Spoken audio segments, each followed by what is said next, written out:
विधेयक की जांच कर रही संसद की ज्वाइंट पार्लियामेंट्री कमेटी यानी कि जेपीसी ने आज ड्राफ्ट रिपोर्ट को मंजूरी दे दी। 16 सदस्यों ने इसके पक्ष में वोट डाला, वहीं 11 मेंबर्स ने विरोध किया। जेपीसी अध्यक्ष जगत अंबिका पाल ने कहा है, अब ये रिपोर्ट गुरुवार को लोकसभा स्पीकर ओम बिरला के सामने पेश की जाएगी, उसके आगे ही कार्यवाही वो करेंगे। कमेटी में शामिल विपक्षी सांसदों ने इस बिल पर आपत्ति जताई। AIM चीफ असदुद्दीन ओवैसी ने कहा, हमें कल रात 655 पन्नों की ड्राफ्ट रिपोर्ट मिली। 655 पन्नों की रिपोर्ट को रातों रात पढ़ना असंभव है। मैंने असहमति जताई है और संसद में भी इस विधेयक का विरोध करूंगा।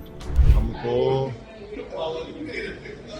655 पेज की ड्राफ्ट फाइनल रिपोर्ट दी गई है और ये ह्यूमनली इम्पॉसिबल है कि कोई इंसान 655 पेजेस रिपोर्ट पढ़ के 10 घंटे के अंदर या 8 घंटे रिपोर्ट दें, पर फिर भी हमने कोशिश की।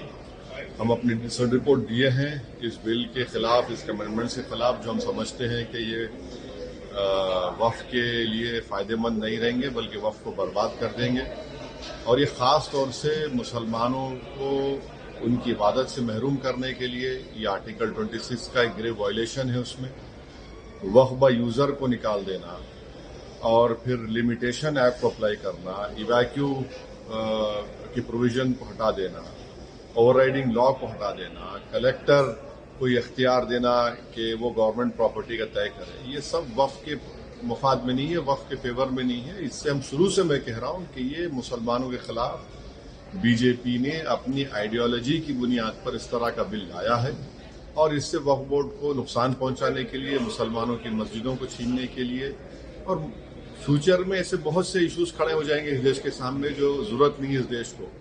मगर हमने पूरी कोशिश की इस कमेटी में रहकर अपने दलील से कानून का इस्तेमाल करके, अब पार्लियामेंट में जब ये बिल लाया जाएगा हम वहां पर भी इसकी मुखालिफत करेंगे और जरूरत पड़ी अगर हमारे बड़े बोलेंगे तो हम आवाम में भी जाकर इसका एहतजाज करेंगे। सर, मतलब अगला स्टेप पार्लियामेंट में बिल आने के बाद क्या होगा सर? अगले पार्लियामेंट में जब ये बिल आया जाएगा तो उस वक्त पार्लियामेंट में डिबेट होगी। हम तो शुरू से इस अमेंडमेंट्स के खिलाफ हैं, हम डिसेंट रिपोर्ट भी दे रहे हैं। पार्लियामेंट में भी हम फिर से अपनी आवाज को उठाएंगे ताकि देश की जनता को मालूम हो सके कि किस तरीके से एक ही समुदाय को टारगेट किया जा रहा है।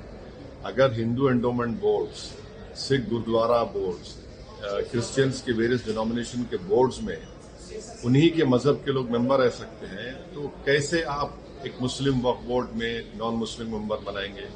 जो उनको पावर्स हैं बाय यूसेज के, वो कैसे आप वक्फ बोर्ड को नहीं देंगे?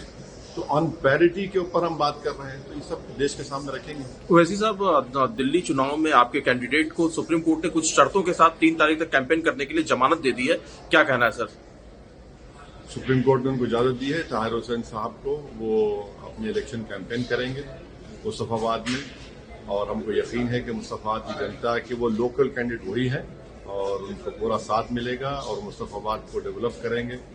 और जिन्होंने वहां की जनता को तकलीफ दी, पीने का पानी का कोई इंतजाम नहीं है, कचरा भरा हुआ है, ड्रेन्स उबल रही हैं, ये सब तंग आ चुकी है मुस्तफाबाद ओखला की जनता और वहां से MIM के दोनों कैंडिडेट्स को कामयाब करेंगे इंशाल्लाह।